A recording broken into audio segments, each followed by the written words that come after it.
अब हमारा जो फ्री कंसेंट है, फ्री कंसेंट के बाद हमारे पास यहाँ पर एक चीज़ आती है कि पार्टीज जो हैं, दोनों पार्टीज वो कैपेसिटी उनकी मतलब वो कॉन्ट्रैक्ट कर भी सकते हैं या नहीं कर सकते। अब वो कर सकते हैं तो वो कौन सी जो पार्टीज है वो कर सकती हैं हमारे इसमें।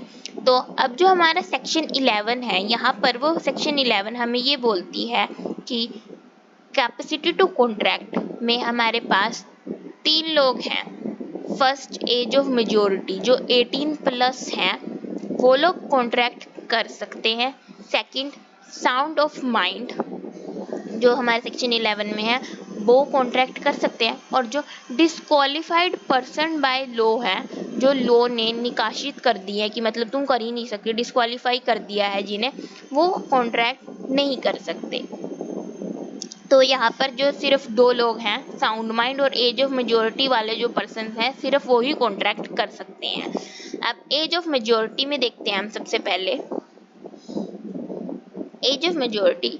अब जो हमारा इंडियन मेजोरिटी एक्ट है 1875, उसके अंदर हमारे पास ये कहा गया है कि जो भी कोई पर्सन, इंडिया का पर्सन जो 18 ईयर्स ऑफ एज है, वो माइनर नहीं रहता, वो एडल्ट हो जाता है यहाँ पर, जिससे यहाँ पर वो कैपेसिटी है उसके पास, वो कॉन्ट्रैक्ट कर सकता है। उसके पास एक लीगल चीज़ आ जाती है जिस वजह से वो कॉन्ट्रैक्ट कर सकता है, क्योंकि वो 18 ईयर्स ऑफ एज वो अटेन कर लेता है।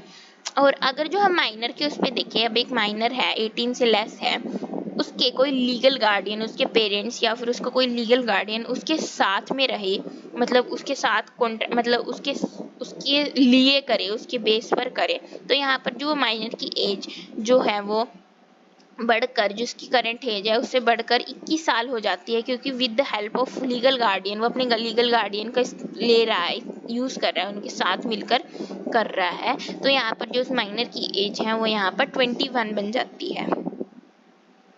अब हमें ये लिख रखा है कि जैसे हमारे एक एग्रीमेंट है उसके अंदर एक माइनर है, तो वैसे तो वो वॉइड हो जाएगा, वॉइड अब इनिशियो हो जाएगा। हमारा जो माइनर का कॉन्ट्रैक्ट होता है वो हमेशा वॉइड अब इनिशियो होता है। हमारा माइनर भी कभी भी कॉन्ट्रैक्ट या कोई भी एग्रीमेंट नहीं कर सकता।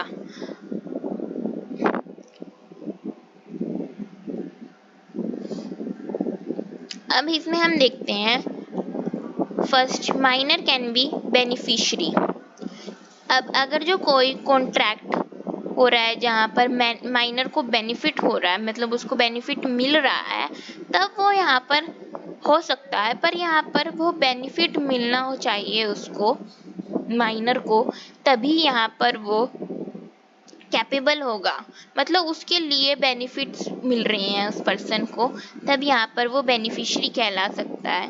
ऐसा कॉन्ट्रैक्ट जिससे माइनर को कोई फ़ायदा मिल रहा है, बेनिफिट मिल रहा है, तब यहाँ पर वो कह सकता है कि हाँ ये कॉन्ट्रैक्ट में वो आ सकता है।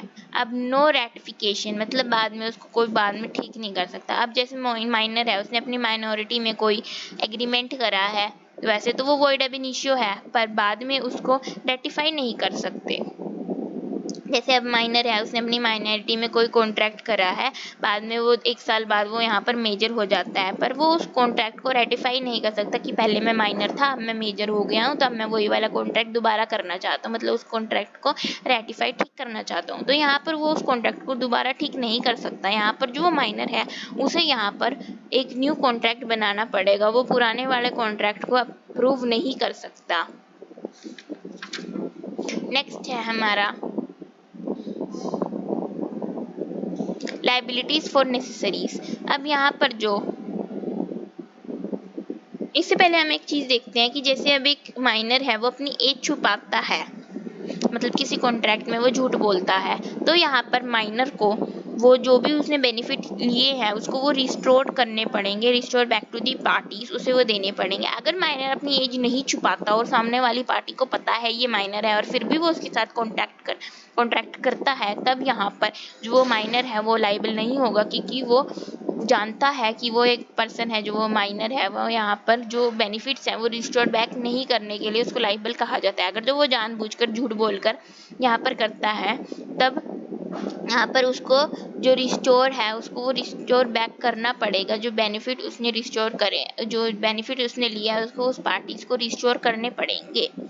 नेक्स्ट है हमारा लाइबिलिटी फॉर नेसेसरीज। अब इसमें क्या है, अब एक जो पर्सन है, कोई भी माइनर को, जो उसको नेसेसरीज मतलब रहने के लिए घर, खाना वगैरह, उसकी एजुकेशन के लिए उसको सब कुछ कर रहा है यहाँ पर, तो यहाँ पर जो पर्सन है वो माइनर है, उसके ऊपर एक लाइबिलिटीज होती है कि जब बाद में वो मेजर हो जाएगा तब उन सब उसको ये सब चीज़ें उसको वापस करनी होंगी। जैसे उसमें पेरेंट्स होते हैं, जैसे वो अपने बच्चे को बड़ा करते हैं, घर में रखते हैं, खाना देते हैं, एजुकेशन देते हैं, तो यहाँ पर जो वो माइनर है, वो जो बच्चा है, उसकी एक ड्यूटी बन जाती है उसके पेरेंट्स के प्रति कि उन्हें ये सब उन्हें वापस करना है, उसके ऊपर एक लाइबिलिटी बन जाती है। अब contract by guardian are valid. अब जहाँ पर किसी माइनर का जो पेरेंट है या फिर गार्डियन है, उसके बेस पर उसका कॉन्ट्रैक्ट कर रहे हैं, तब यहाँ पर वो वैलिड हो सकता है। जैसे मैंने बताया कि यहाँ पर उसकी एज 21 साल हो जाती है अगर जो उसके लीगल गार्डियन उसके साथ हो, तो यहाँ पर उसकी एज 21 साल बन जाती है।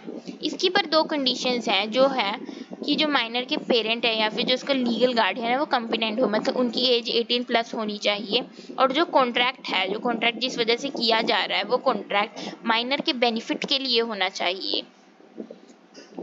जैसे हमने यहाँ पे देखा, हमारे पास इज कॉम्पिटेंट टू कॉन्ट्रैक्ट, उनकी जो माइनर की जो पेरेंट्स है और जो लीगल गार्डियन है, यहाँ पर वो कॉम्पिटेंट टू कॉन्ट्रैक्ट होने चाहिए, और जो कॉन्ट्रैक्ट है वो benefit of the minor, minor के बेनिफिट के लिए होना चाहिए।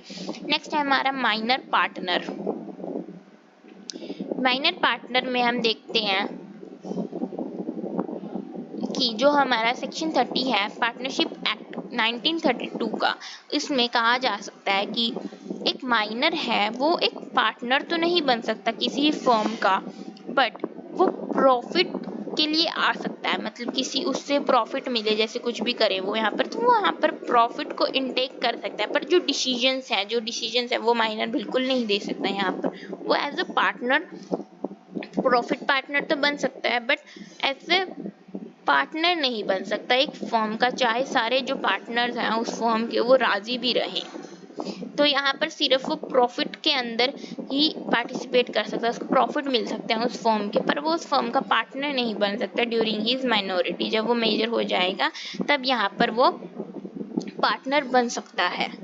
तो हम ये सारी जो हमने चीज़ें देखी है एक माइनर के बेस पे थी कि एक माइनर कर सकता है या नहीं कर सकता है। तो इसमें कुछ चीज़ें हैं, जैसे कि वो अपने पेरेंट्स को, लीगल गार्डियन को लेकर इनके साथ मिलकर जब कर सकता है तब वो यहाँ पर वैलिड होता है, पर अकेला कभी भी माइनर यहाँ पर नहीं कर सकता। यहाँ पर अगर जो कोई कॉन्ट्रैक्ट माइनर के बेनिफिट के लिए होगा तब यहाँ पर वो एप्लीकेबल है, तब वो यहाँ पर आ सकता है, पर माइनर पार्टनर नहीं बन सकता, सिर्फ प्रॉफिट ले सकता है अगर फर्म के वो लेना चाहे तो, जैसे सारे partner with the consent of all the partners. तो हम एक केस लॉ देखते हैं, इसमें क्या होता है कि एक ना मोहरी बीबी वर्सेस धर्मेंद्र घोष का केस लॉ है। इसमें जो होता है, एक माइनर होता है वो अपनी लैंड में ब्रह्मोदत्त, मतलब जो एक लैंड होता है उसके ऊपर ना गिरवी रखता है 20,000 में, 20,000 की वो लैंड है जो वो, मतलब 20,000 पे वो गिरवी रखता है। तो जो उसका असिस्टेंट होता है केदारनाथ, वो उसको 10,000 दे देता है यहाँ पर फर्स्ट इंस्टॉलमेंट के उस पर, कि भी पहले तुम ये ले लो, मतलब हाफ करके वो पेमेंट का जैसे उनका एग्रीमेंट होता है। तो यहाँ पर जो उनको पता होता है कि जो ये है, जो ये उन्होंने कॉन्ट्रैक्ट करा है वो एक माइनर के साथ करा है, यहाँ पर उन जानते हैं इसको बिल्कुल अच्छे से, और फिर भी वो यहाँ पर माइनर के साथ कॉन्ट्रैक्ट करते हैं, फिर भी यहाँ पर जो माइनर है उसके साथ कॉन्ट्रैक्ट करते हैं यहाँ पर वो, और ये बिल्कुल जानते हैं कि एक माइनर के साथ कॉन्ट्रैक्ट वॉइड अब इनिशियो होता है। तो यहाँ पर जो उसकी मदर होती है, उस माइनर की मदर को बाद में पता लगता है कि जो ये बच्चा है ये माइनर है, तुमने इसके साथ कॉन्ट्रैक्ट कर लिया, ये अपने डिसीजंस खुद नहीं ले सकता अभी क्योंकि ये माइनॉरिटी में है अपनी। तो यहाँ पर जो वो लैंड है वो रिस्टोर बैक करने के लिए बोलता है। तो यहाँ पर कोर्ट कहती है कि हाँ, जो लैंड है वो तुम्हें उन्हें वापस देनी होगी। पर यहाँ पर जो वो बोलते हैं जिनके साथ वो हुआ है, जिन्होंने पैसे दिए हैं 10,000, यहाँ पर बोलते हैं कि हमारे भी यहाँ पर हमारे भी जो हमारे पैसे हैं वो भी हमें रिस्टोर बैक चाहिए, मतलब हमें हमारे वापस यहाँ पर चाहिए, और कंपनसेशन भी उनको नहीं मिलता यहाँ पर।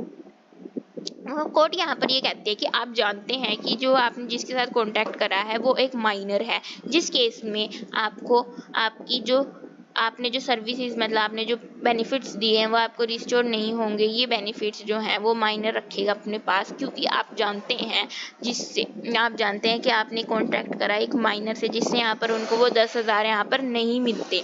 यहाँ पर कोर्ट ने एक बात कही है, अगर जो माइनर यहाँ पर अपनी जो एज है उसको हाइड करता तभी आपको आपकी पैसे मिलते, पर आप तो यहाँ पर बिल्कुल अच्छे से जानते थे कि जो माइनर है वो उसकी एज, आप उसको बिल्कुल अच्छे से जानते थे, उसकी एज के बारे में आपको पूरा पता था, आप फिर भी उसके साथ कॉन्ट्रैक्ट कर रहे हैं, तो आपको यहाँ पर कुछ नहीं मिलेगा। तो इस केस में उन्हें कुछ नहीं मिलता, ना उनको उनके पैसे मिलते, और उनको उनकी लैंड वापस करनी पड़ती है। उस माइनर की उस मदर को उसकी लैंड वापस करनी होती है, जो उन्होंने गिरवी के लिए, जिसके लिए वो कॉन्ट्रैक्ट बना था, जिसका मटेरियल फैक्ट था, जो उनको वो लैंड यहाँ पर वापस करनी पड़ती है।